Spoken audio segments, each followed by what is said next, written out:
in this news story. True stories that are more terrifying than fiction. On November 14, 2012, the dispatch logs for San Bernardino County recorded a chilling 911 call from a satellite phone that originated from a desolate sector of the Mojave Desert. The caller was identified by voice analysis as Marcus Hale, and he was breathing heavily while whispering about a tall figure standing on the ridgeline that refused to move. The transmission was heavily distorted by static and cut out abruptly after just 15 seconds of frantic and unintelligible screaming. Search teams deployed to the coordinates found only a single boot and a surveyor tripod left standing upright in the sand. Authorities eventually classified the case as a misadventure due to exposure, but archived notes suggest a far more complicated series of events involving conflicting data. Marcus Hale was a 34-year-old freelance geologist who specialized in mapping difficult terrain for private mining companies looking for rare earth metals. He brought his colleague Sarah Jenkins, who was a 29-year-old field technician responsible for collecting soil samples and managing the base camp logistics. They parked their rented Jeep near a dry wash in the Shadow Mountains, intended for a 4-day excursion into the federally protected wilderness.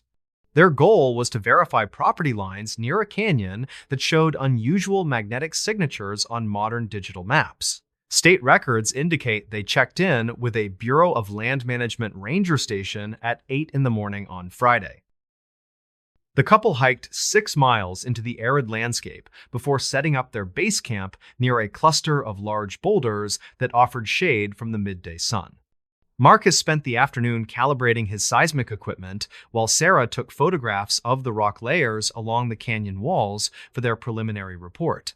A recovered memory card later showed images of the campsite that appeared normal until the sun began to set behind the mountains. The final 3 photos on the card display a blurred figure standing just beyond the edge of the firelight. Investigators never confirmed if this was a person or simply a trick of the light and shadows caused by the terrain. Dispatch logs show that the first sign of trouble occurred just after midnight on their second night in the desert. A commercial truck driver on a highway 20 miles away reported seeing a flare discharged from a location deep within the restricted zone. The driver contacted the California Highway Patrol, but no rescue mission was launched due to the lack of visual confirmation from a second source. Archived notes from the sheriff department mention that illegal smuggling routes were common in that specific region of the county. It remains unclear if Marcus and Sarah were the ones who fired the flare that the truck driver saw that night. On the morning of November 16th, a passing park ranger discovered the rental Jeep still parked at the trailhead with a layer of dust on the windshield. The vehicle was locked and contained their wallets, along with a map that had strange markings in red ink near the sector they were exploring. One of the rangers reportedly told police that the map led to an area known for abandoned mine shafts from the late 19th century. The local sheriff deputy noted in his file that the truck showed no signs of forced entry or struggle. This discovery prompted an official search and rescue operation that would become the largest in county history. Search teams combed the desert for 5 days using cadaver dogs and heat-seeking drones without any success in locating the missing geologists. The weather turned severe on the 3rd day, with high winds that hampered efforts and erased potential tracks on the sandy ground. A volunteer searcher eventually found the surveyor tripod standing alone in a clearing 5 miles from their base camp. The device was pointed directly at a dense patch of scrub brush that led into a deep ravine known as Devil's Throat. County files from 2012 state that the equipment was in perfect working order when it was recovered by the team. The single boot belonging to Sarah was found 2 days later near the bottom of that steep ravine, resting on a flat rock. It was neatly placed on top of the stone rather than being discarded or lost during a fall or struggle. Forensic analysis revealed no blood or DNA evidence on the boot other than that of Sarah herself, which baffled the crime scene technicians. Some locals claimed that the placement of the boot resembled markers used by indigenous tribes to warn travelers of danger. Investigators never confirmed this theory and treated the item as a simple piece of lost personal property found at the scene. A review of the satellite phone data provided a conflicting timeline regarding the final moments of the couple in the desert. The call log shows multiple attempts to dial out, starting at 3 in the morning on Sunday, which was hours before the flare was sighted. These calls failed to connect due to the lack of signal in the deep valleys of the rugged terrain. The final successful connection was the 15-second call that reached dispatch hours after the initial attempts failed to go through. The audio from that call was analyzed by state technicians who could not identify the rhythmic background noise. The search was officially suspended on November 22nd, after covering over 40 square miles of difficult and dangerous wilderness terrain. The family of the missing couple hired a private investigator to continue the search for another 2 months using private funds. This investigator reportedly found a makeshift shelter constructed from dead creosote bushes roughly 10 miles north of the tripod. Inside the shelter were food wrappers that matched the brand Marcus and Sarah had packed for their trip. No other physical trace of the couple has ever been found in the desert since that day. 2 years later, a recreational hiker found a waterproof journal buried under a pile of rocks near the makeshift shelter. The handwriting in the book matched that of Marcus and described a sense of being watched from the high ridges during the day. The final entry was dated November 17th, which contradicts the timeline established by the official police investigation report. Marcus wrote that they were moving north to escape a low humming sound that was causing them physical pain and confusion. Medical experts consulted on the case suggested this could be a symptom of dehydration or acute stress reaction. The area where they disappeared remains a popular spot for off-road enthusiasts, despite the unresolved nature of the case. Bureau of Land Management officials have since placed warning signs advising visitors to stay on the marked trails at all times. A documentary crew visited the site in 2019 and recorded a similar low-frequency humming sound on their audio equipment.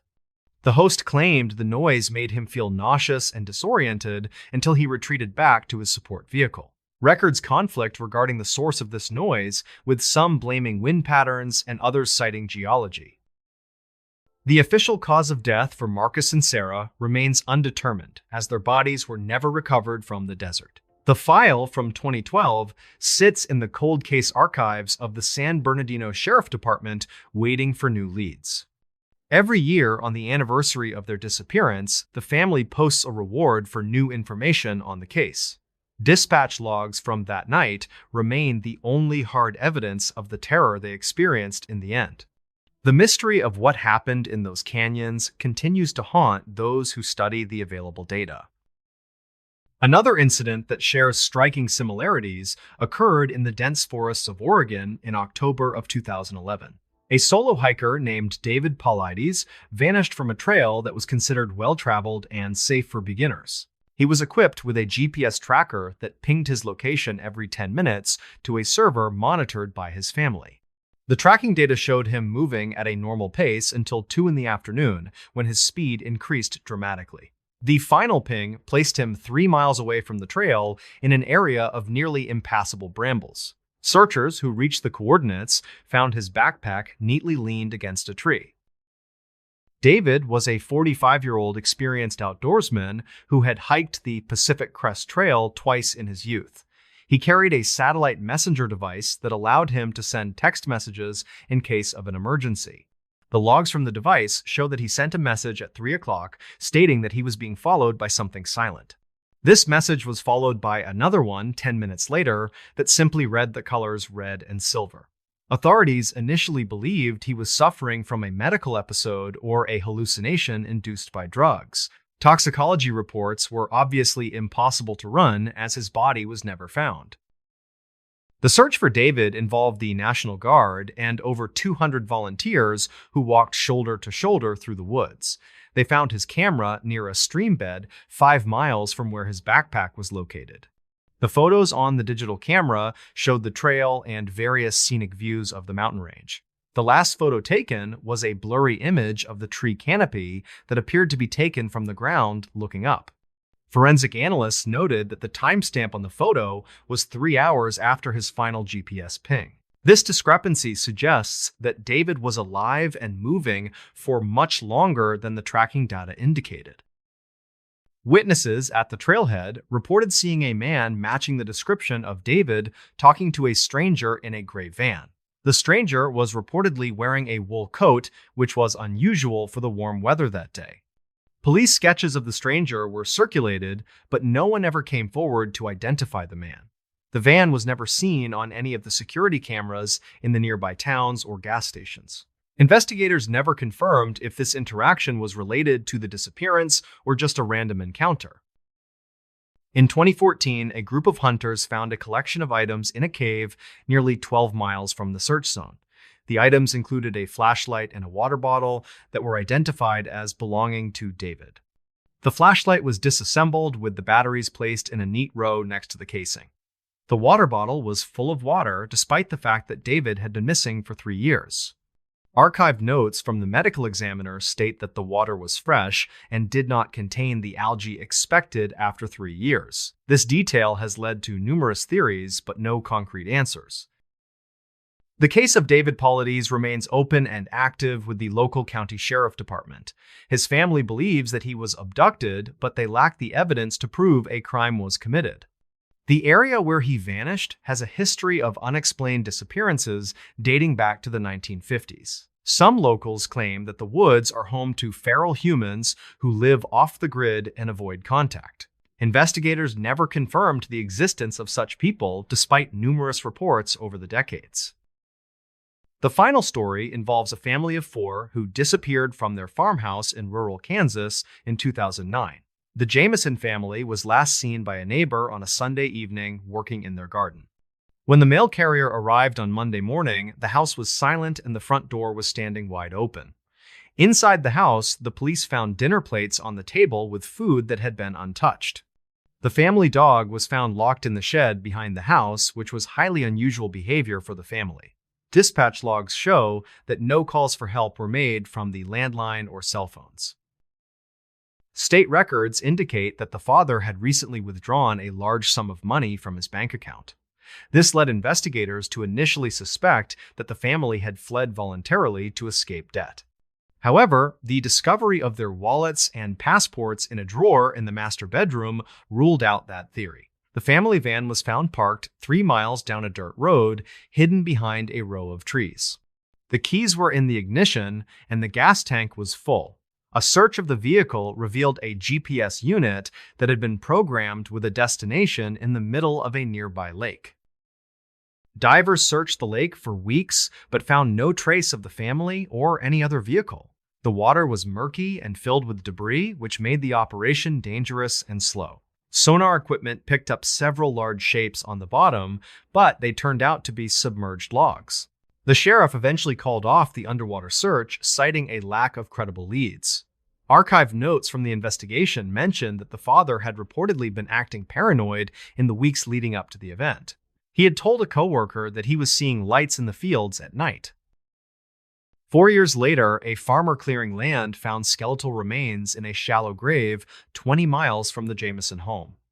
Dental records confirmed that the remains belonged to the 2 children of the family. The parents have never been found and are presumed dead by the authorities. The file from 2009 contains a witness statement from a local teenager who saw a black helicopter in the area. This statement was dismissed at the time as a fabrication, but has since gained attention online. Investigators never confirmed the presence of any aircraft in the sector that night. The mystery of the Jamison family is often cited as one of the most baffling cases in Kansas history. The house stood empty for years until it was eventually demolished by the county due to safety concerns. Locals reported seeing lights in the windows of the abandoned house long after the power was cut. These reports were dismissed as reflections or pranks by teenagers daring each other to visit. The dispatch logs and the archived notes are the only testament to a tragedy that has no explanation. The truth of what happened remains buried somewhere in the vast plains. In this new story, true stories from inside. A deadly winter snowstorm. The winter storm that struck the Cascade Mountains in 2022 remains a subject of intense analysis. State records from the Department of Transportation confirm that the highway system closed completely for 48 hours. The following narrative details the timeline of the incident based on recovered cell phone data and police reports. The temperature reportedly dropped 30 degrees in 1 hour, while the wind gusts exceeded 70 miles per hour. Sarah Jenkins was a 28-year-old graphic designer who was traveling home to Seattle for the holidays. She was driving a reliable all-wheel drive vehicle that was equipped with standard winter tires and emergency supplies. Her passenger was David Miller, who was a 30-year-old accountant and a longtime friend from their university days. They planned to drive over Stevens Pass in the afternoon to avoid the heavy traffic predicted for the evening. The highway cameras showed clear pavement when they departed Leavenworth at 2 p.m., according to the time-stamped footage. The weather conditions shifted violently when they reached the summit near the tunnel entrance at 3 p.m. A sudden atmospheric river collided with Arctic air and created a localized blizzard that blinded drivers instantly. Sarah reportedly attempted to pull over to the shoulder, but the lane markers were completely obscured by snow. The vehicle dashcam footage recovered later shows the car sliding sideways before tumbling down a steep embankment. The car came to rest upside down in a dense thicket of trees, roughly 50 feet below the road. The airbags deployed successfully, but the electrical system of the vehicle failed immediately upon the final impact. They managed to crawl out of the shattered passenger window and assess their situation in the deep snow. David suffered a minor head wound during the crash, while Sarah escaped with only bruising and shock. They realized that climbing back up the steep and icy slope to the highway was physically impossible. A downloaded map on the phone belonging to Sarah indicated a Forest Service cabin was located nearby. They decided to hike toward the structure rather than risk freezing to death inside the crushed metal vehicle. The wind noise was so loud that they had to scream to communicate with each other. The hike to the cabin took them over 2 hours, despite the distance being less than 1 mile. The snow was waist-deep in certain areas and required them to exert tremendous energy to move forward. David reportedly began to exhibit signs of confusion and lethargy, which are classic symptoms of early hypothermia. They reached the structure just as the daylight faded completely and the temperature dipped into the single digits. The cabin was a small wooden structure that appeared abandoned, but the front door was unlocked and functional. They stumbled inside and barricaded the door against the wind that was shaking the entire wooden frame. The interior of the cabin was freezing, but it offered protection from the biting wind and wet snow. They used the flashlight from the phone to inspect the single room and found a rusted wood stove. There was no firewood inside the cabin, and the furniture consisted of a single metal cot frame. Sarah recorded a video diary entry at 7 p.m. to document their location in case they died. The audio captures the sound of the wind howling outside, and something else that sounds like heavy footsteps. Investigators later suggested the sound was likely a loose shutter banging against the exterior wall of the cabin. They huddled together in the corner of the room, wrapped in the emergency blankets they salvaged from the car. David reportedly fell asleep quickly despite the cold, while Sarah remained awake to monitor the sounds outside.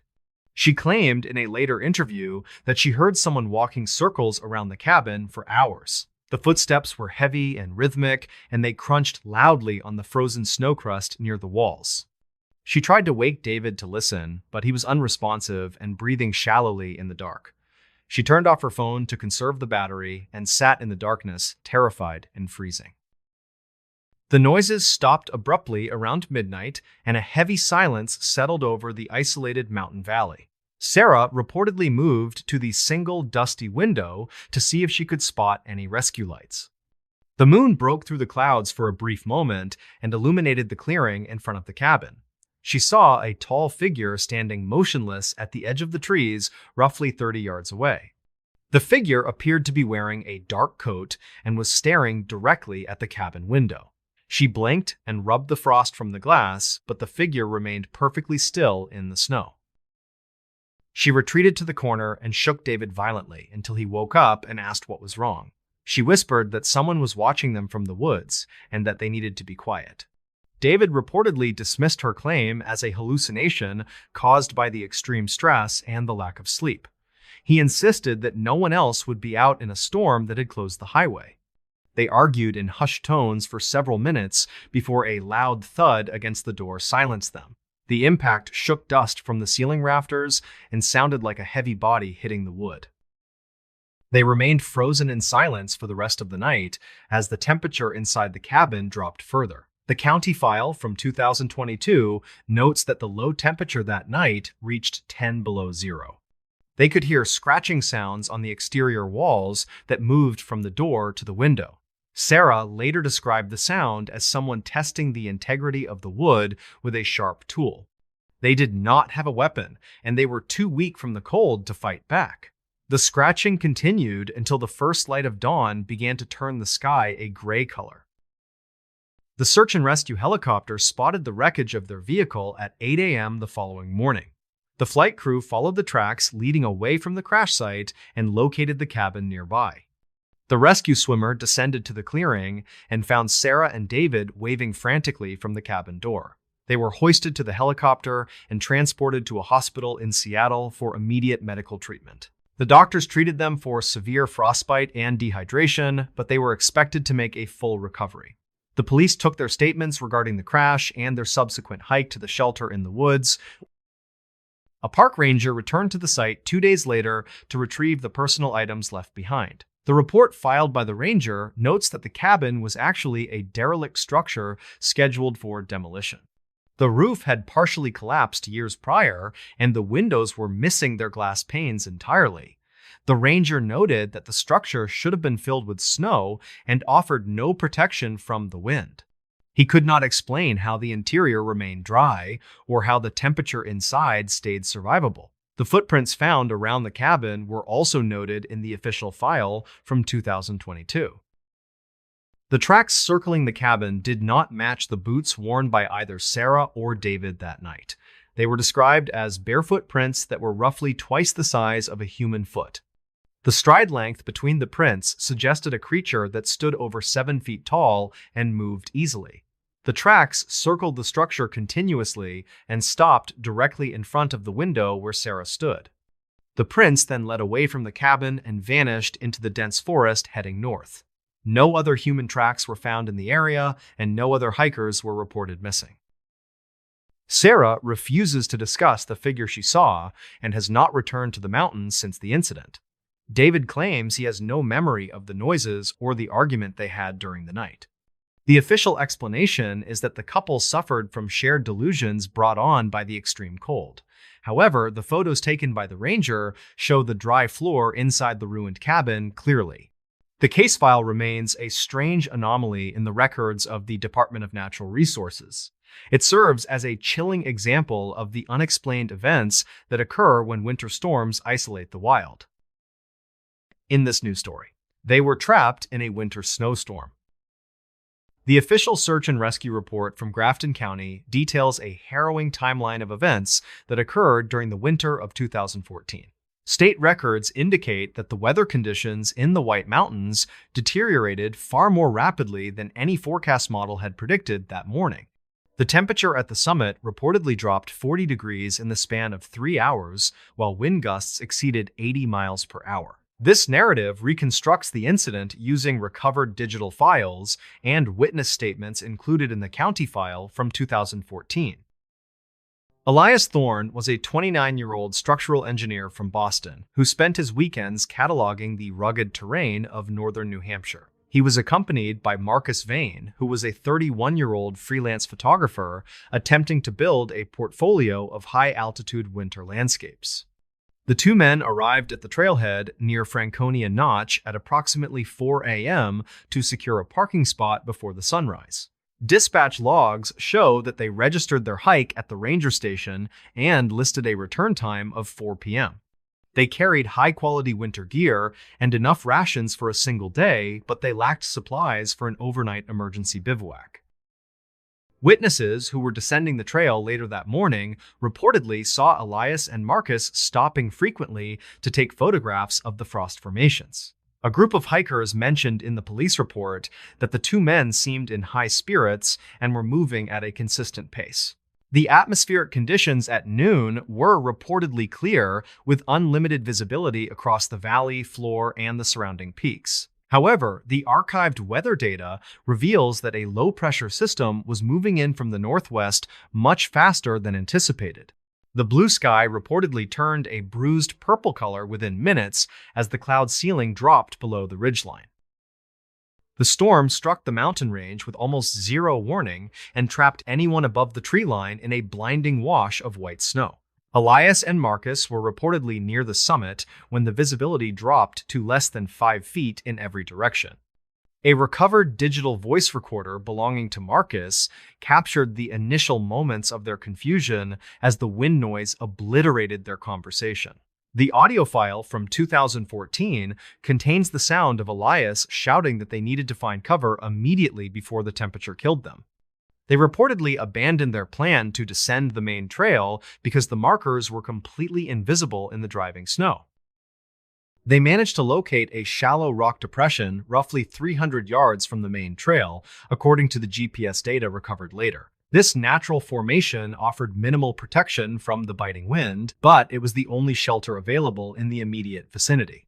Elias recorded a video on his smartphone at 2:30 p.m. where he documented their situation for what he called insurance purposes. The footage reportedly shows Marcus huddled in the corner of the rock overhang while trying to warm his hands with chemical packs. Investigators noted that the skin on the face of Marcus already appeared waxy and pale, which indicated the onset of frostbite. The situation deteriorated rapidly as night fell over the mountain and the ambient temperature plummeted to 20 degrees below zero. The dispatch logs indicate that no distress calls were received during the daylight hours, likely due to the interference from the storm. A hiker stranded in a cabin 3 miles away later reported hearing strange mechanical noises echoing off the canyon walls that night. This witness statement conflicts with the official explanation that the only sounds in the valley were the wind and falling timber. The county file from 2014 notes that the storm continued unabated for 14 consecutive hours without a break. Elias managed to make a brief connection with a 911 operator at exactly 8:14 p.m., according to the state telecommunications records. The call lasted only 20 seconds, and the audio is heavily distorted by static and the sound of the gale force winds. The transcript in the case file reveals that Elias whispered he could see something moving in the darkness just beyond their shelter. He reportedly told the operator that they were not alone on the ridge and that something was circling their position. The call cut off abruptly before the operator could obtain better coordinates or clarify what Elias meant by the word circling. The search and rescue teams mobilized at first light the following morning when the wind speeds finally dropped to a manageable level. 2 separate teams approached the ridge from the north and south to maximize the probability of locating the missing men. They discovered the rock formation shortly before noon, but the scene they found confused the veteran first responders present. The backpacks and heavy coats belonging to Elias and Marcus were neatly arranged against the back wall of the shallow cave. However, the men themselves were gone, and there were no footprints leading away from the cave entrance in the fresh snow. The lead investigator noted in his field journal that it looked as if the men had simply evaporated from the shelter. The snow that had fallen overnight was pristine and unbroken by any tracks for a radius of 500 yards. The search team expanded their perimeter and began probing the deep snowdrifts with poles in case the men were buried nearby. They found the professional camera belonging to Marcus buried under a foot of snow roughly 50 yards from the cave. The device was frozen solid, but forensic technicians managed to retrieve the data from the memory card inside. The photos on the card documented the decline of the 2 men as the night progressed and the cold took hold. Most of the images were blurry or completely black due to the lack of light and the shaking hands of the photographer. However, one photograph, timestamped at 2:03 a.m., shows a figure standing in the snow at the edge of the camera flash range. The figure appears to be wearing no winter clothing and stands perfectly still while facing away from the camera lens. Forensic analysts scrutinized the image for weeks, but could not determine if it was a real person or a digital artifact. Some locals claimed the figure matched descriptions from older folklore in the region, but authorities dismissed these claims as superstition. The search continued for 3 days with no results until a state police helicopter spotted a thermal anomaly in the dense forest. The location of the heat signature was 2 miles down the mountain and across a treacherous ravine that was deemed impassable. The ground team hiked to the coordinates and found Elias sitting at the base of a massive pine tree. He was alive, but he was suffering from severe hypothermia and he was in a catatonic state, unable to communicate. The medical report from the hospital indicates that he had no memory of how he traveled that distance without his boots or coat. Elias remained in the hospital for 2 weeks, while detectives tried to extract any information regarding the location of Marcus. He reportedly stared blankly at the wall whenever the investigators asked him about the figure in the photograph or the events of that night. The doctor stated that his trauma was consistent with extreme exposure, but they could not explain his lack of physical injuries from the terrain. The distance he traveled would have required him to cross jagged rocks and deep snowdrifts that should have left marks. The county file from 2014 lists his statement as inconclusive because he simply claimed the dark helped him. The body of Marcus Vane has never been recovered, despite annual searches of the surrounding valleys and the melting snowpacks in the spring. The official conclusion states that he likely succumbed to the elements and was buried in a location that searchers missed. However, the archived notes from the lead investigator mention a set of tracks found near the tree where they located Elias. The tracks did not match any known animal native to the region, and they stopped abruptly in the middle of a clearing. The prints were described as elongated and narrow, with no discernible tread pattern or toe marks visible in the snow. The family of Marcus Vane hired a private investigator later that year to review the files and visit the site of the disappearance. The private investigator reportedly found shreds of clothing matching the jacket Marcus wore roughly 1 mile east of the cave. The fabric was torn in a way that suggested it had been snagged on branches or rocks during a frantic flight.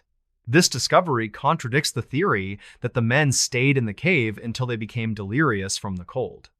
The presence of the clothing suggests that Marcus left the safety of the shelter and ran blindly into the storm. The case remains open but inactive as of the last update to the county file in 2020. Elias Thorne eventually recovered physically, but he reportedly refuses to speak about the incident or return to the state of New Hampshire. The photograph of the figure standing in the snow remains the only piece of physical evidence that suggests a third party was present. State park rangers continue to warn hikers about the unpredictable weather in the White Mountains and the dangers of the ridge. The disappearance of Marcus Vane serves as a grim reminder that some events in the wild remain permanently unexplained. In this new story, these stories sound fake until you realize they're 100% true. The Olympic National Forest in Washington state covers over 500,000 acres of dense and rugged wilderness terrain. This vast landscape is known for its towering trees and frequent rainfall that creates a dark and damp atmosphere. Visitors often report feeling a sense of isolation when they venture deep into the remote corners of this park. Dispatch logs from 2015 suggest that the region has one of the highest rates of unexplained disappearances. Several hikers have vanished without a trace, while others have returned with stories that authorities struggle to verify. The following account is based on police reports and witness statements filed in King County during that same year. Mark Anderson was a 28-year-old accountant who lived in a small apartment in downtown Seattle. He wanted to escape the stress of his corporate job by spending a weekend in the quiet mountains. His partner was a 26-year-old nurse named Sarah Jenkins, who had significant experience with outdoor survival. They planned to hike a remote trail that wound through the western edge of the expansive national forest. The couple packed enough food for 3 days and brought a durable tent for the cold autumn nights. State records indicate they registered their vehicle at the ranger station on Friday, October 16th of 2015. The hike began without incident as they trekked 5 miles into the dense forest away from the main road. Sarah noticed that the woods were unusually quiet, and she reportedly mentioned this observation to Mark several times. They set up their campsite near a small stream as the sun began to set behind the trees. Mark gathered firewood, while Sarah arranged their sleeping bags inside the small tent they had pitched on flat ground. The temperature dropped quickly, and they sat by the fire to eat a simple meal of dehydrated food. A park ranger later told investigators that the weather that night was clear with very little wind recorded. They extinguished the fire around 10 at night and retreated into the tent to get some needed sleep. Mark woke up 2 hours later because he heard a heavy, rhythmic thudding sound coming from the nearby woods. He lay still and listened as the sound grew louder and seemed to circle the perimeter of their campsite. Sarah woke up moments later and reportedly squeezed his arm when she heard the heavy footsteps approaching their tent. The couple remained silent as they listened to the movement that sounded like a large bipedal figure walking. Police reports state that Mark reached for his hunting knife but did not unzip the door of the tent. The footsteps stopped abruptly right outside the thin fabric of the tent, and the couple held their breath in fear. A strange, guttural sound that resembled a low mechanical hum vibrated through the ground beneath their sleeping bodies. Sarah claimed later that she saw a large shadow block the moonlight that was filtering through the tent walls. They waited for 10 minutes in absolute silence until the heavy footsteps slowly retreated back into the deep woods.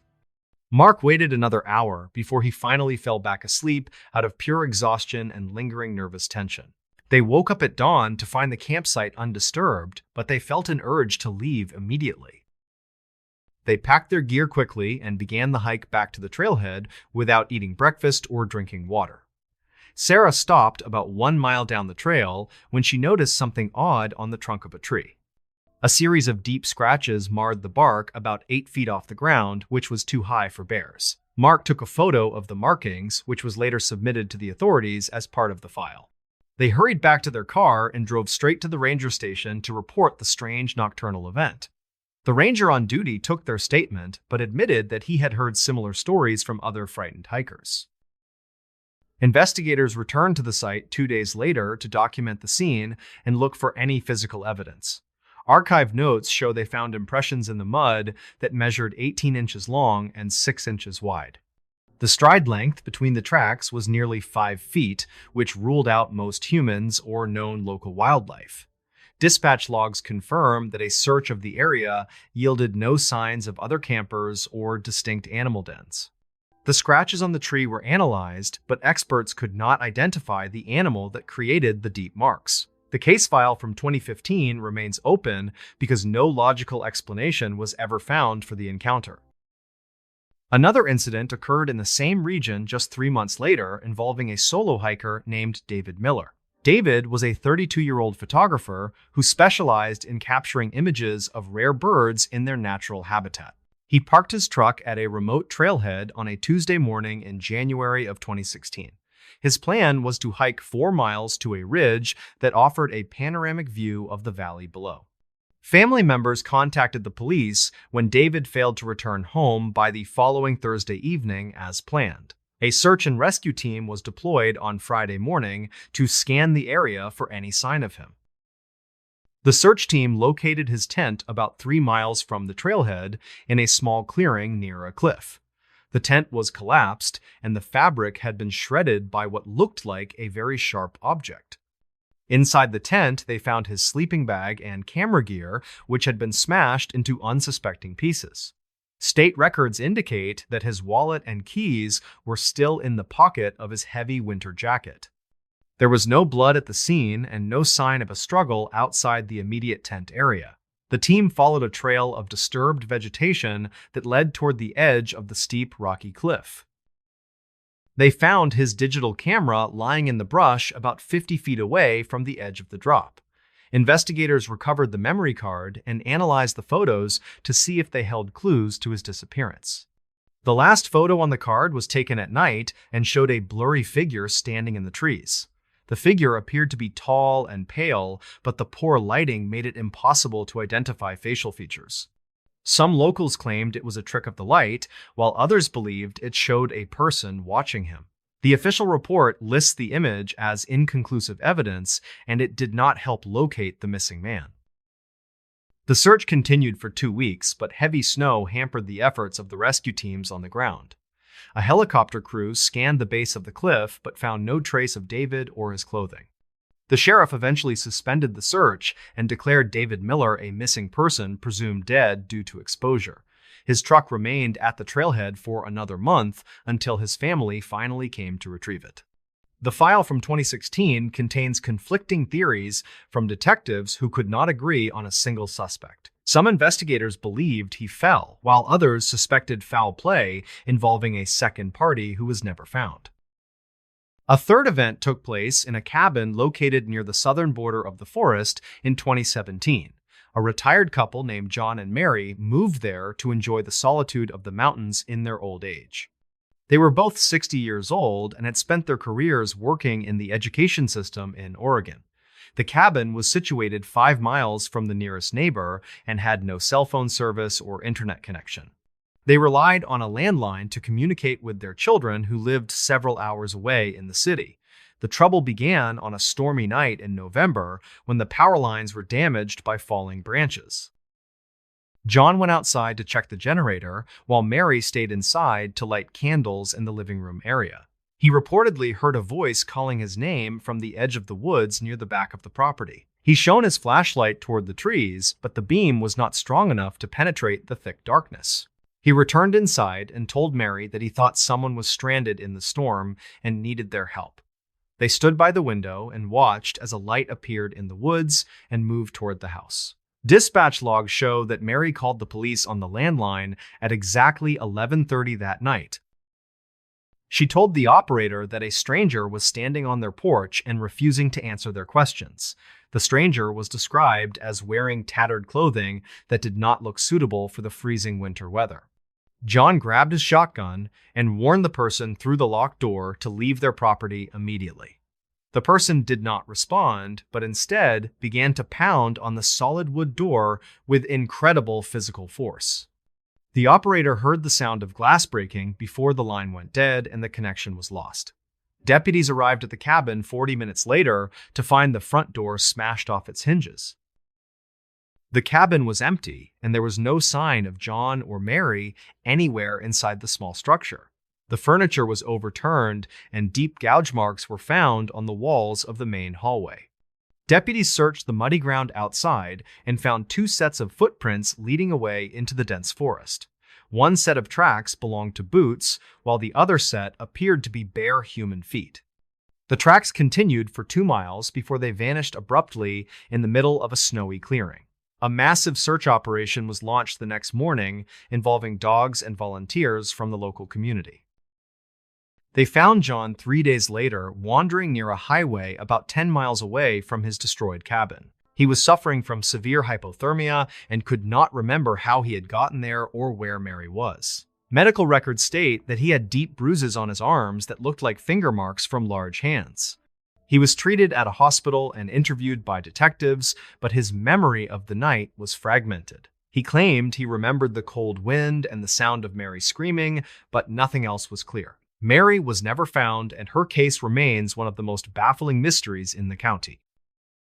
Residents of the area have since reported seeing strange lights in the woods near the abandoned cabin property. Some locals claimed they hear a woman screaming on the anniversary of the disappearance during stormy winter nights.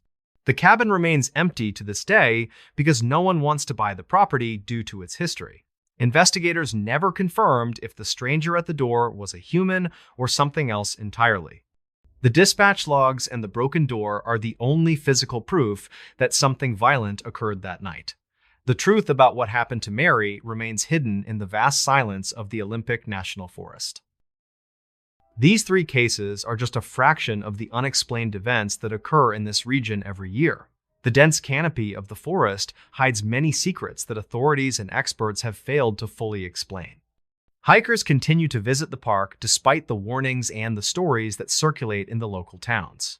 Most visitors leave with beautiful photos and memories, but a few unlucky ones encounter something truly terrifying. The files from 2015 and 2016 and 2017 sit in a dusty archive room today.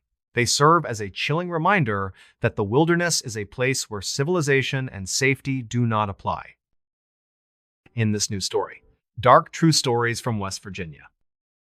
The rugged terrain of West Virginia holds dark secrets that have remained unsolved by local state authorities for decades. Locals often share stories about missing families and strange accidents that defy all logical or scientific explanation.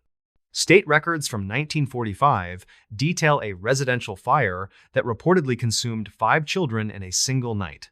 The official cause was listed as faulty wiring, but the evidence at the scene suggested a darker conclusion. This specific case remains one of the most perplexing mysteries in the history of the American justice system. The following accounts detail 3 separate events that have left a permanent scar on the West Virginia region. George Sauter was a hardworking Italian immigrant who lived with his wife Jenny and 9 of their children.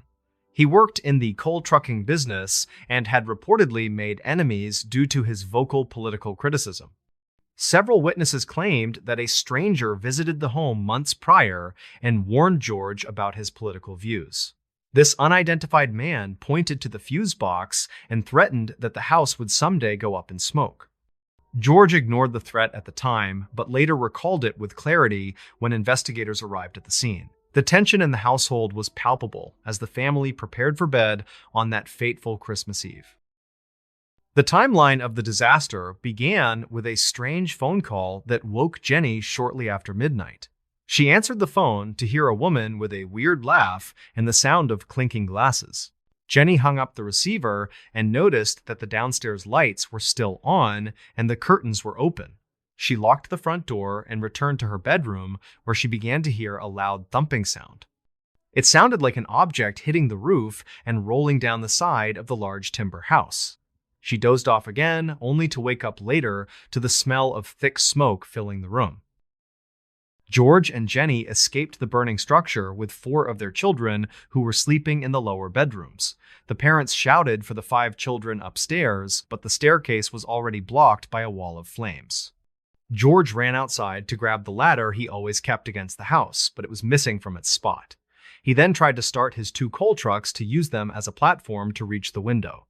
Both trucks refused to start, despite having functioned perfectly for work just a few hours prior to the fire.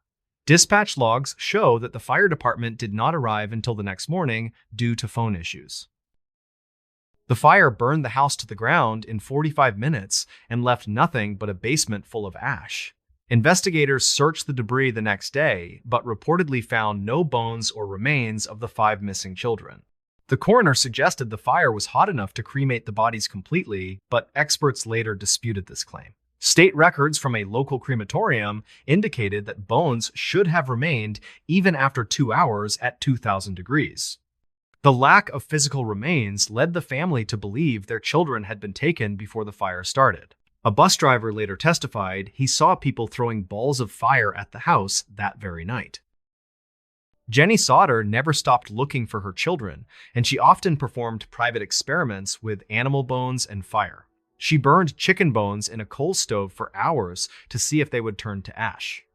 The bones always remained intact, which further convinced her that the official report from the state was a lie. George Sauter erected a large billboard on the state highway that displayed the pictures of the 5 children.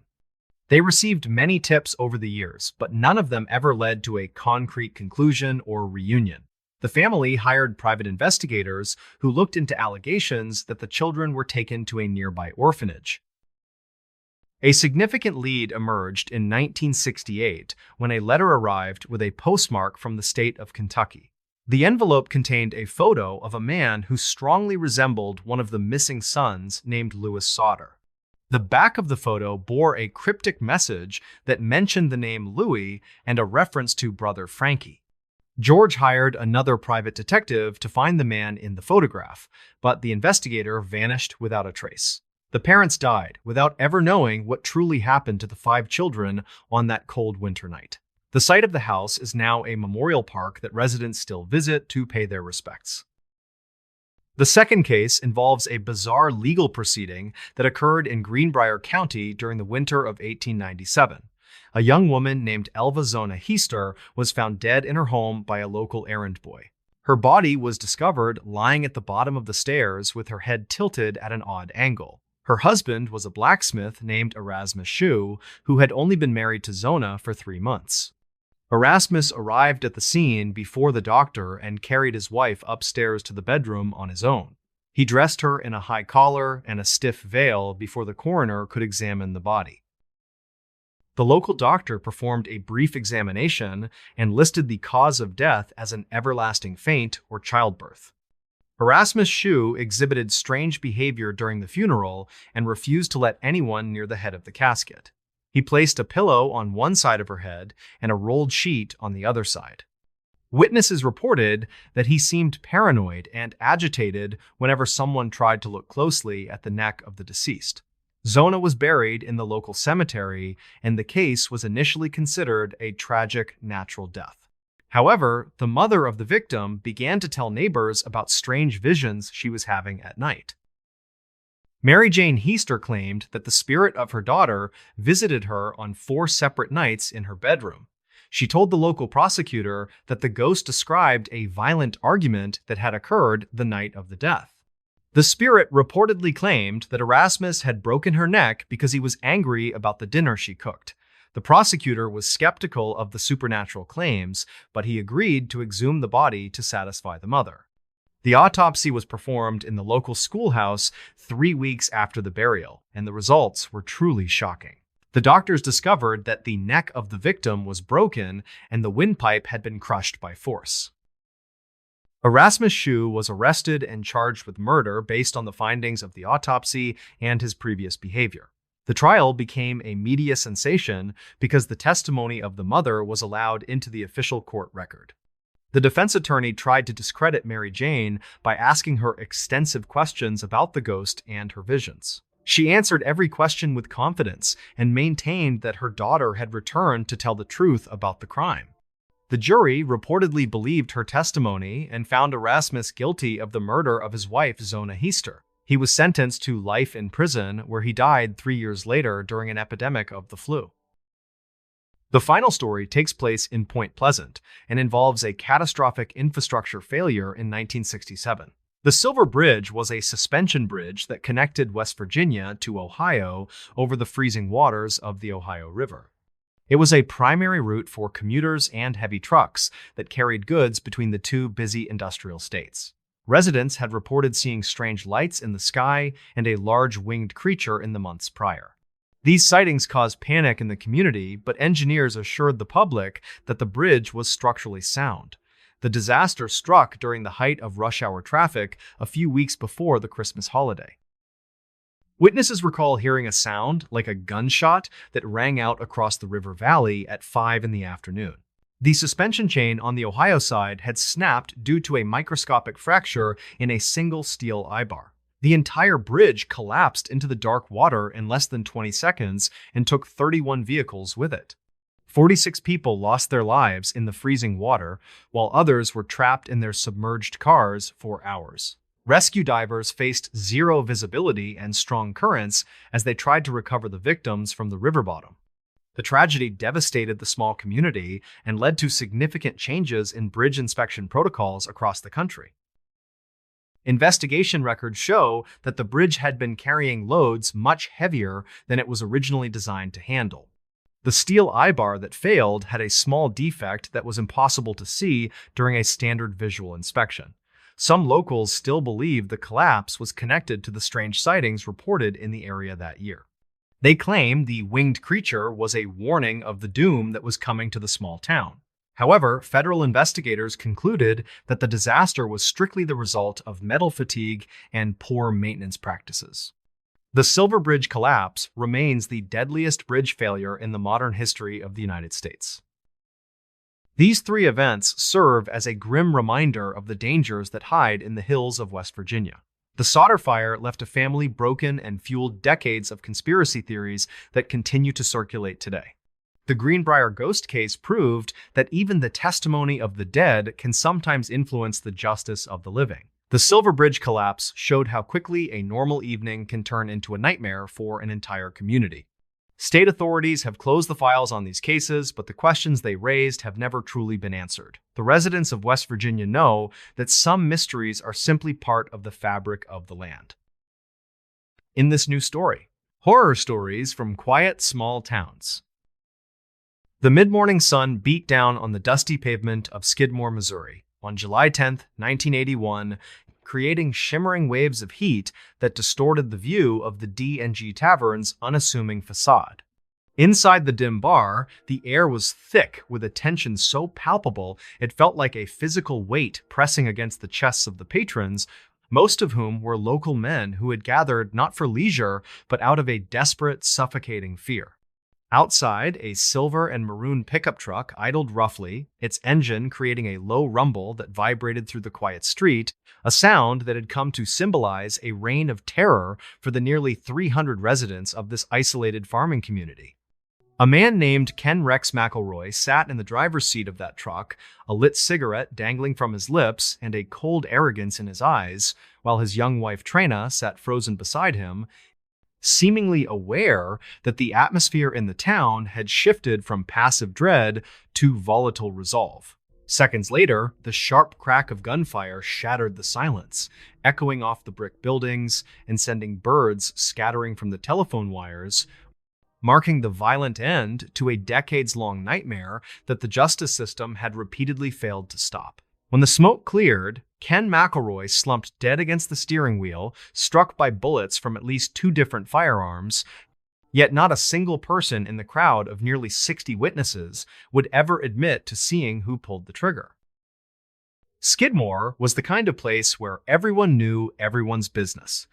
A tight-knit agricultural hub in Nottoway County where doors were left unlocked and neighbors relied on one another for survival during the harsh harvest seasons. However, this idyllic image of rural American life had been slowly corroded over 20 years by the presence of one man who operated with total impunity and a terrifying disregard for human life. Ken McElroy was described by locals not merely as a bully, but as a predator who understood exactly how to exploit the fears of a small town and the procedural gaps of the law. He was a large man with slicked-back dark hair and piercing eyes, known to carry large sums of cash and drive expensive trucks while engaging in theft, assault, and intimidation that escalated from livestock rustling to attempted murder. State records from the time indicate that McElroy was indicted 21 times on various felony charges over the course of his life. Yet he never spent a significant amount of time behind bars, a fact that baffled and terrified the community. His lawyer was skilled at obtaining continuances, delaying trials, until witnesses were either intimidated into silence or physically threatened, with some reportedly waking up to find McElroy parked outside their homes in the middle of the night, watching them from the darkness. The psychological toll on the town reached a breaking point involving a local grocer named Ernest Bowenkamp, a 70-year-old man who was beloved by the community for his gentle nature and service to the town. Tensions began over a trivial dispute involving McElroy's young daughter and a piece of candy at Bowenkamp's store, an incident that McElroy used as a pretext to launch a campaign of harassment against the elderly couple. Witnesses reportedly observed McElroy stalking the Bowenkamps, sitting in his truck outside their store for hours, and occasionally making threatening gestures that suggested imminent violence. The situation escalated drastically one evening when McElroy confronted Bo Bowenkamp on the loading dock of the grocery store, pulling out a shotgun and firing it directly into the elderly man's neck. Miraculously, Bowenkamp survived the assault, and for the first time, the town felt a glimmer of hope that McElroy would finally be removed from society for good. The state prosecutors charged McElroy with assault with intent to kill, a serious felony that carried a lengthy prison sentence, and the residents of Skidmore prayed that the legal system would finally protect them. However, the outcome of the trial in 1981 served only to deepen the town's despair and sense of abandonment. McElroy was convicted of second-degree assault, but instead of being remanded to custody immediately, he was released on bond pending his appeal, free to return to Skidmore and torment the very people who had testified against him. The terror in the town intensified as McElroy was seen drinking at the local tavern with a bayonet attached to his rifle, reportedly vowing to finish what he had started with the Bowenkamp family. Dispatch logs and local reports from that week describe a community living under siege, with families sleeping with loaded guns on their nightstands and parents refusing to let their children play outside. The legal system's inability to enforce McElroy's bond conditions, which included a prohibition on carrying firearms, signaled to the residents that they were entirely on their own. It was in this climate of absolute desperation that a town meeting was called at the local Legion Hall on the morning of July 10th, ostensibly to discuss legal avenues to protect themselves, but the mood in the room suggested a darker, more frantic energy. As the meeting at the Legion Hall concluded, word reached the gathered men that Ken McElroy had just arrived in town and was sitting at the D&G Tavern, brazenly drinking in the middle of the day with his rifle close at hand. The group of men, numbering between 30 and 60, depending on conflicting accounts, moved together down the main street toward the bar, a silent procession of farmers, shopkeepers, and fathers who had reached their limit. They did not run or shout, but moved with a grim, collective purpose that seemed to paralyze the air around them. Inside the tavern, McElroy finished his drink, seemingly unbothered by the gathering crowd outside, perhaps believing that his reputation would once again protect him from any real consequences.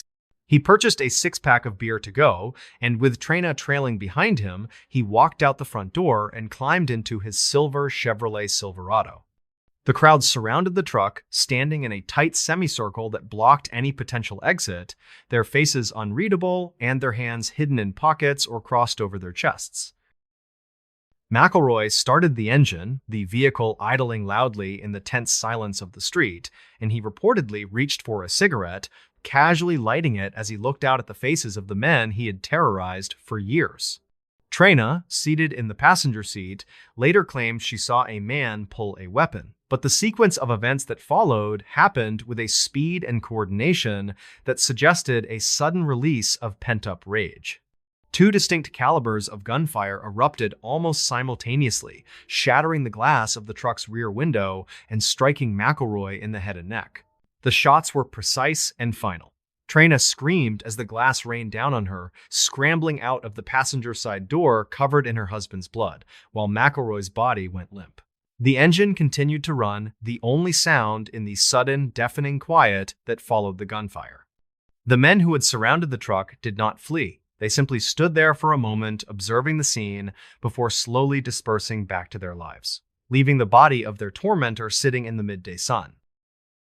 When the investigators from outside the county arrived, they found a crime scene that was both chaotic and impeccably sanitized of actionable evidence. The Federal Bureau of Investigation eventually became involved, conducting hundreds of interviews in an attempt to identify the shooter or shooters. However, the agents hit a wall of silence that was impenetrable. Despite the fact that the shooting occurred in broad daylight on the main street of town with dozens of witnesses present, every single person interviewed claimed they saw nothing. Some said they were looking the other way at that exact moment. Others claimed the sun was in their eyes, and some simply stated they had ducked for cover when the shots rang out and saw no faces. The county prosecutor was unable to file charges against anyone, as there was no physical evidence linking a specific gun to the bullets found in McElroy's body, and no witness testimony to corroborate Trina's account.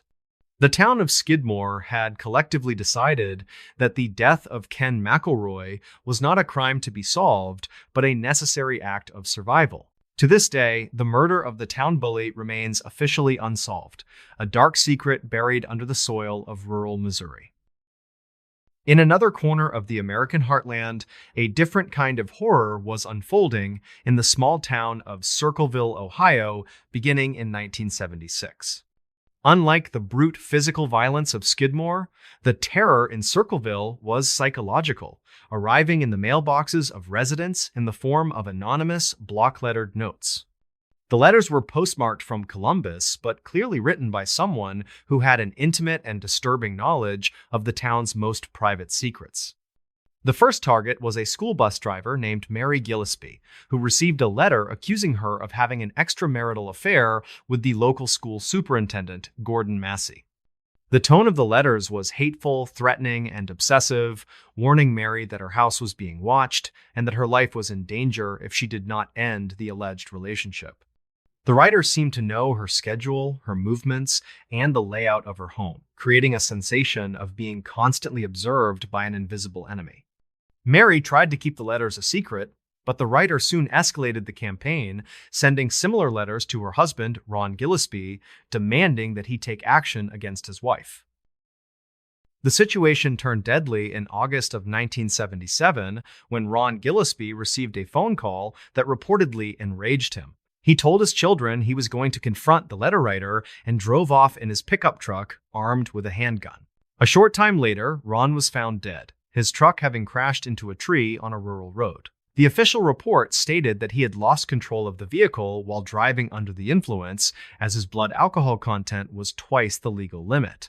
But friends and family noted that his gun had been fired once, a detail that investigators could not fully explain. The sheriff ruled the death an accident, but the letters did not stop. In fact, they became more vicious, accusing the sheriff himself of covering up the truth about Ron's death. The terror gripped the entire town as residents began looking at their neighbors with suspicion, wondering who among them was capable of such relentless harassment. The writer's knowledge was so specific, mentioning private conversations and hidden activities, that it seemed impossible for it to be an outsider. The campaign of terror reached a bizarre peak in 1983 when Mary Gillespie was driving her bus route and saw a sign along the road threatening her teenage daughter. When she stopped to remove the sign, she discovered a box attached to it with twine. Inside the box was a loaded handgun rigged to fire at anyone who opened it, a booby trap designed to kill. Fortunately, the device malfunctioned and Mary was unharmed. Investigators traced the serial number of the gun to Paul Freshour, Mary's former brother-in-law, who was subsequently arrested and convicted of attempted murder. The town breathed a sigh of relief, believing the monster had been caught. However, while Freshour sat in solitary confinement in a maximum security prison, hundreds of new letters were mailed to residents of Circleville, all written in the same distinctive block lettering and containing new, intimate details about the townspeople's lives. The warden confirmed that Freshour had no access to writing materials and his mail was strictly monitored. Yet the letters continued for years, taunting the police and the community with the fact that the true writer was still out there watching and waiting. In this new story, small-town horror stories that actually happened. The mid-morning sun beat down on the dusty pavement of Skidmore, Missouri on July 10, 1981, creating shimmering waves of heat that distorted the view of the D&G Tavern's unassuming facade. Inside the dim bar, the air was thick with a tension so palpable it felt like a physical weight pressing against the chests of the patrons, most of whom were local men who had gathered not for leisure but out of a desperate, suffocating fear. Outside, a silver and maroon pickup truck idled roughly, its engine creating a low rumble that vibrated through the quiet street, a sound that had come to symbolize a reign of terror for the nearly 300 residents of this isolated farming community. A man named Ken Rex McElroy sat in the driver's seat of that truck, a lit cigarette dangling from his lips and a cold arrogance in his eyes, while his young wife Trenna sat frozen beside him, seemingly aware that the atmosphere in the town had shifted from passive dread to volatile resolve. Seconds later, the sharp crack of gunfire shattered the silence, echoing off the brick buildings and sending birds scattering from the telephone wires, marking the violent end to a decades-long nightmare that the justice system had repeatedly failed to stop. When the smoke cleared, Ken McElroy slumped dead against the steering wheel, struck by bullets from at least 2 different firearms, yet not a single person in the crowd of nearly 60 witnesses would ever admit to seeing who pulled the trigger. Skidmore was the kind of place where everyone knew everyone's business, a tight-knit agricultural hub in Nottoway County where doors were left unlocked and neighbors relied on one another for survival during the harsh harvest seasons. However, this idyllic image of rural American life had been slowly corroded over 20 years by the presence of one man who operated with total impunity and a terrifying disregard for human life. Ken McElroy was described by locals not merely as a bully, but as a predator who understood exactly how to exploit the fears of a small town and the procedural gaps of the law. He was a large man with slicked back dark hair and piercing eyes, known to carry large sums of cash and drive expensive trucks while engaging in theft, assault, and intimidation that escalated from livestock rustling to attempted murder. State records from the time indicate that McElroy was indicted 21 times on various felony charges over the course of his life. Yet he never spent a significant amount of time behind bars, a fact that baffled and terrified the community. His lawyer was skilled at obtaining continuances, delaying trials until witnesses were either intimidated into silence or physically threatened, with some reportedly waking up to find McElroy parked outside their homes in the middle of the night, watching them from the darkness. The psychological toll on the town reached a breaking point involving a local grocer named Ernest Bowenkamp, a 70-year-old man who was beloved by the community for his gentle nature and service to the town. Tensions began over a trivial dispute involving McElroy's young daughter and a piece of candy at Bowenkamp's store, an incident that McElroy used as a pretext to launch a campaign of harassment against the elderly couple. Witnesses reportedly observed McElroy stalking the Bowenkamps, sitting in his truck outside their store for hours, and occasionally making threatening gestures that suggested imminent violence. The situation escalated drastically one evening when McElroy confronted Bo Bowenkamp on the loading dock of the grocery store, pulling out a shotgun and firing it directly into the elderly man's neck. Miraculously, Bowenkamp survived the assault, and for the first time, the town felt a glimmer of hope that McElroy would finally be removed from society for good.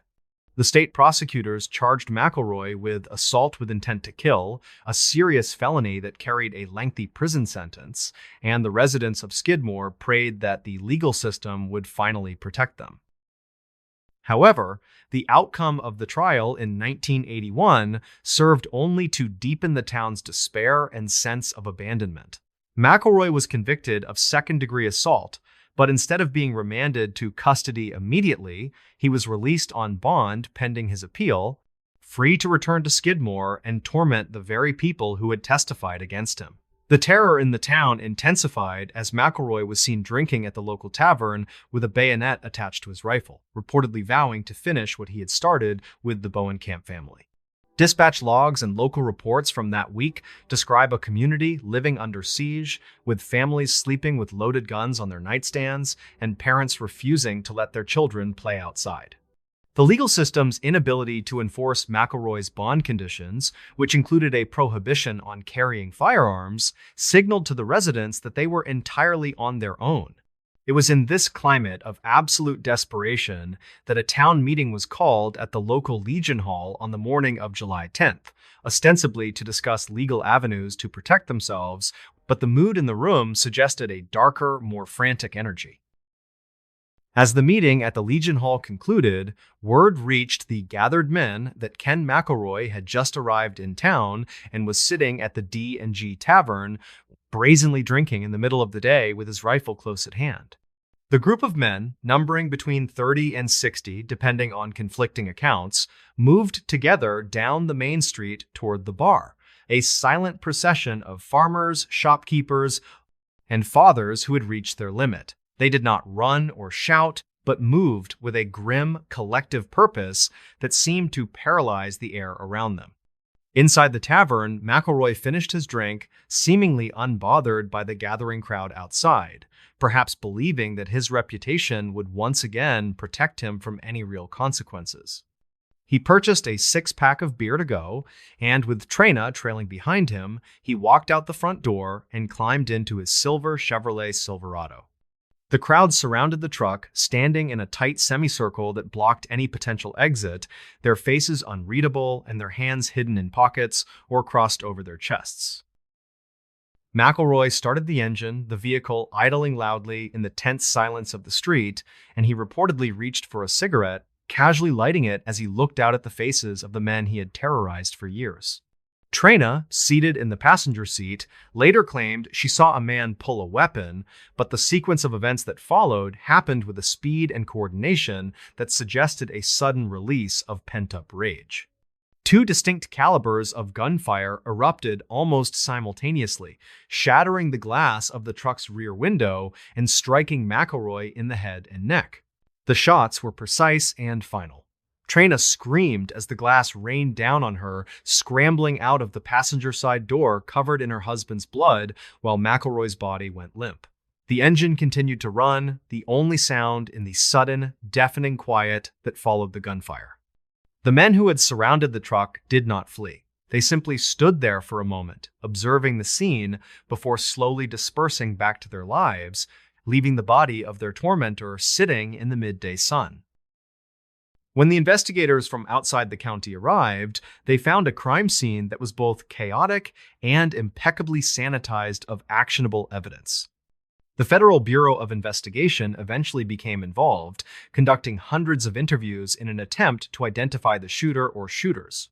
However, the agents hit a wall of silence that was impenetrable.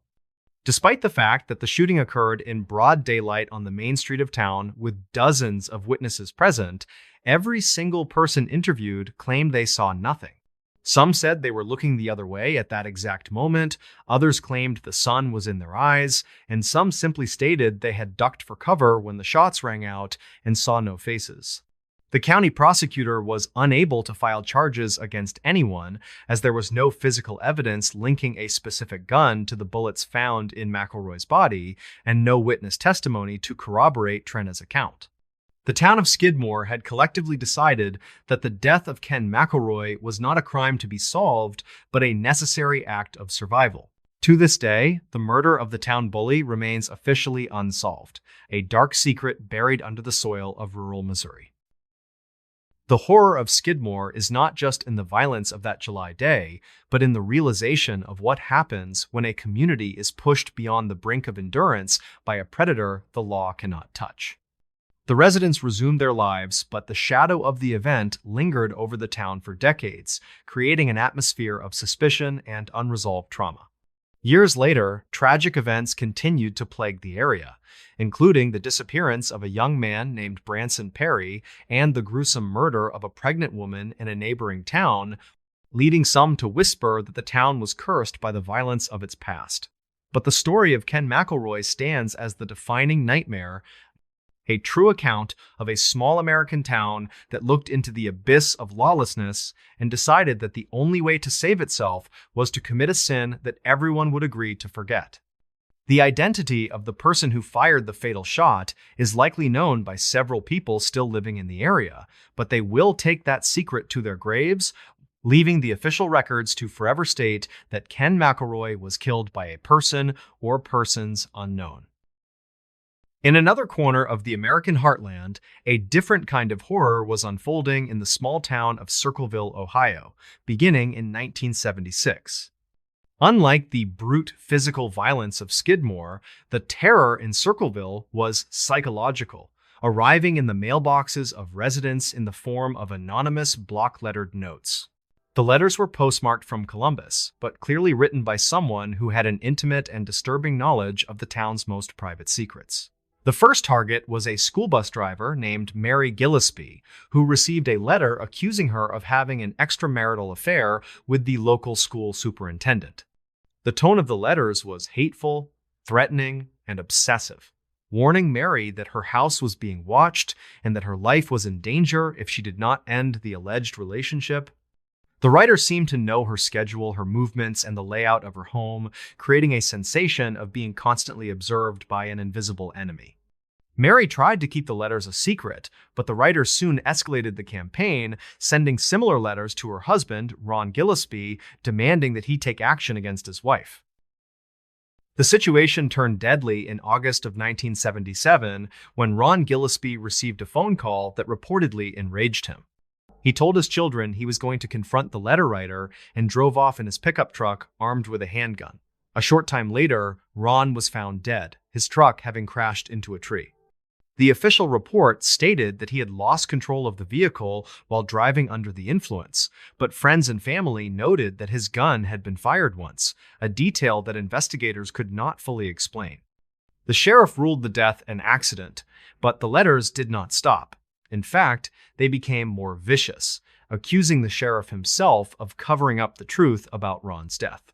The terror gripped the entire town, as residents began looking at their neighbors with suspicion, wondering who among them was capable of such relentless harassment. The writer's knowledge was so specific, mentioning private conversations and hidden activities, that it seemed impossible for it to be an outsider.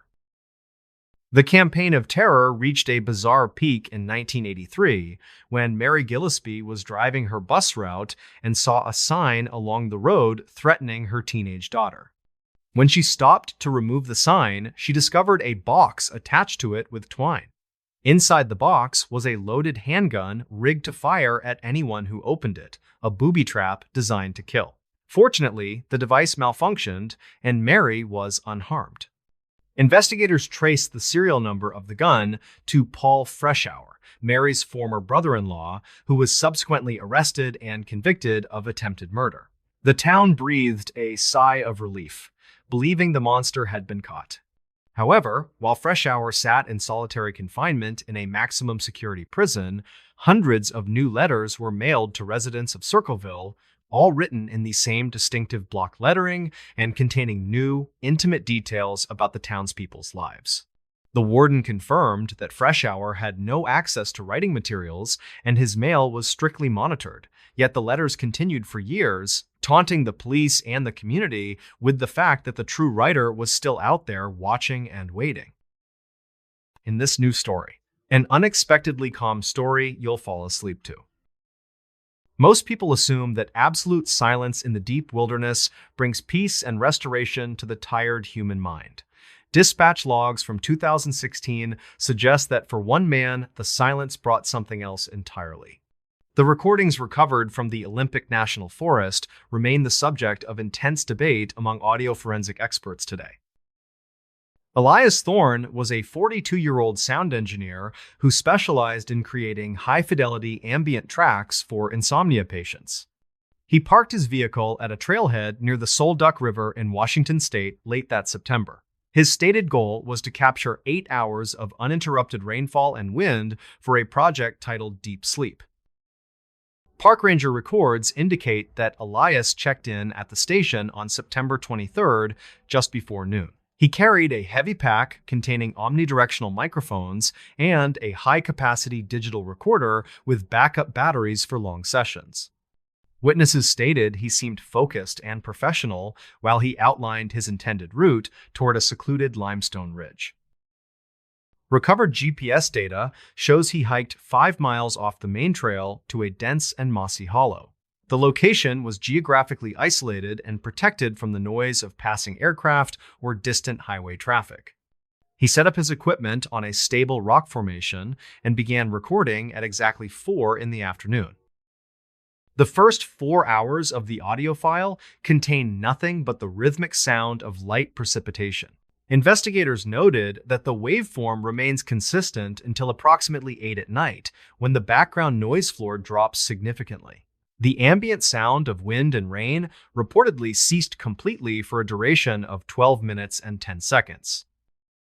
Audio technicians who later analyzed the file claimed that the silence was not due to equipment failure. The gain levels on the device remained active, and the internal clock continued to log the passing time accurately. A low-frequency hum appears at the very edge of human hearing around the 9-minute mark of the silence. The silence breaks abruptly with the sound of rapid movement through the wet underbrush near the microphone stand. No vocalizations are present on the track, but heavy breathing is audible for 30 seconds before the device cuts out. State police reports mention that no footprints were found in the mud around the recording site the next day. A search party located the equipment 3 days later, but Elias Thorne was never found in that sector. Some locals claimed they saw a man fitting his description walking onto the highway miles away without shoes. The case file remains open as of 2023, with conflicting theories regarding his sudden disappearance. Detectives interviewed his family members to determine if Elias had any history of mental instability or sleep disorders. His sister stated under oath that he was happy and had just secured a major contract for distribution. She claimed he had hiked that specific trail dozens of times over the last 10 years without incident. The recovered memory card contained one additional file that was not part of his planned 8-hour nature recording. The timestamp indicates this second file was created at 3 in the morning, roughly 7 hours after the silence. This short clip consists of static interference and a voice that sounds remarkably like Elias whispering a single word. Forensic experts spent months cleaning the audio track to remove the layer of digital distortion masking the voice. The final report, released in 2018, concluded that the voice was indeed Elias speaking in a panicked tone. The transcript states that he simply whispered the word "listen" over and over again for nearly a full minute. Rangers who searched the area found his tent collapsed and covered in a layer of wet pine needles. The sleeping bag inside was still rolled up, which suggests that Elias never went to sleep that night. His flashlight was found lying in the grass about 20 feet away, with the batteries completely drained of power. Search dogs were brought in on the second day to track his scent from the campsite to the river. The handlers reported that the dogs refused to cross a specific line of trees near the microphone stand.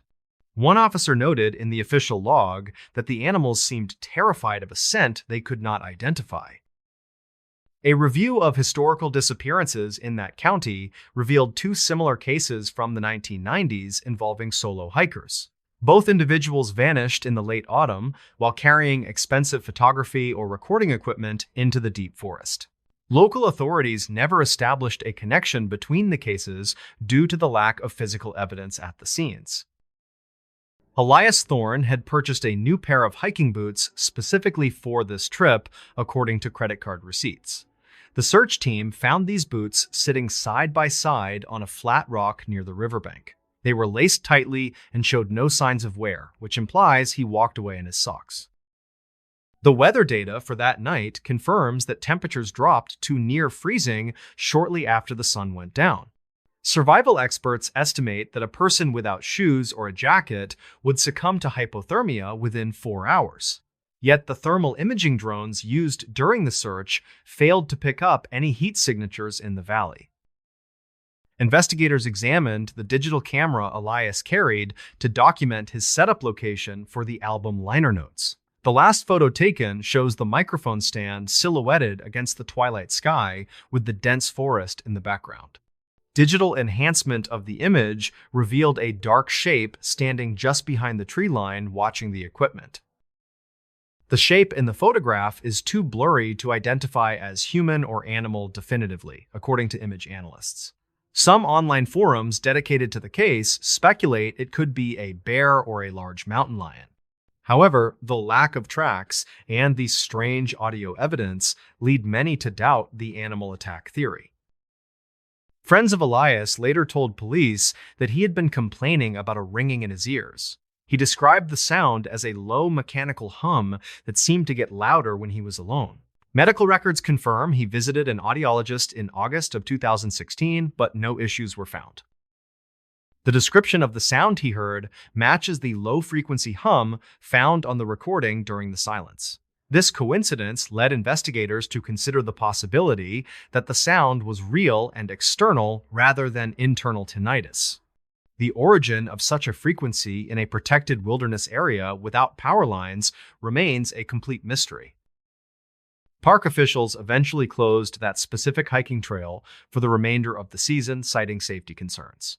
They placed warning signs at the trailhead advising hikers to stay on marked paths and avoid solo travel. Despite these precautions, reports of strange mechanical sounds in that valley have persisted for several years. A private investigator hired by the Thorne family visited the site in 2019 to conduct independent tests. He set up similar recording equipment and camped in the same spot for 2 nights to replicate the conditions. He reported feeling an overwhelming sense of dread and hearing footsteps circling his tent throughout the second night. The private investigator abandoned the project on the 3rd morning and refused to return to the Olympic National Forest. He turned over his recordings to the family, but they have never been released to the public. Rumors suggest his audio captured the same 12 minutes of absolute silence that Elias recorded before vanishing. The case of Elias Thorne has become a cautionary tale for those who seek total isolation in nature. It reminds us that the absence of sound does not always mean the absence of danger. Sometimes the quietest places on Earth are hiding things that are simply waiting for someone to listen. Search teams eventually called off the official recovery effort after 2 weeks of scouring the rough terrain. The dense vegetation and frequent rainstorms made it impossible to maintain a continuous grid search of the area. The sheriff declared Elias Thorne missing and presumed dead based on the environmental conditions and elapsed time. The file sat in a cold case box until a journalist requested access to the evidence logs. She noticed a discrepancy in the battery usage report for the digital recorder found at the scene. The device had consumed power consistent with 12 hours of recording, yet only 4 hours of audio existed. This technical inconsistency implies that someone or something may have deleted a large portion of the audio file. Data recovery specialists attempted to restore the missing segments, but found the memory card had been securely wiped. The only surviving segments were the rain, ambience, and the disturbing whisper track discovered much later. A retired ranger who worked the case originally agreed to speak off the record about the search. He claimed that he found a set of clothes folded neatly inside a hollow log nearby. He did not log this evidence because he believed it belonged to a transient living in the woods.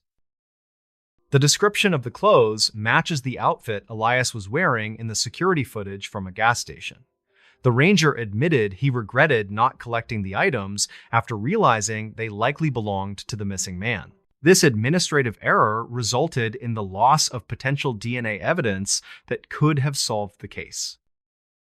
Geological surveys of the area indicate the presence of extensive underground lava tubes and limestone cave systems. Some theories suggest Elias may have fallen into a hidden fissure that was covered by moss and debris.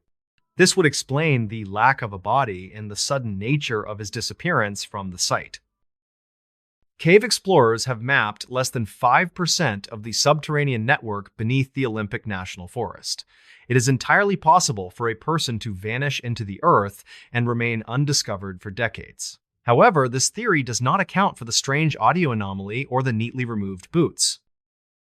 The audio file, known as the Thorne silence, is now used in some university courses to teach acoustic anomalies. Professors use it to demonstrate how environmental sound floors can shift due to atmospheric pressure changes. Yet no academic explanation has ever satisfied the family or the law enforcement officers involved in the search. Elias Thorne remains a missing person in the national database as of today, with no new leads. His bank accounts have not been touched, and his social security number has never been used again. The only legacy he left behind is a recording of rain that ends in a terrifying silence.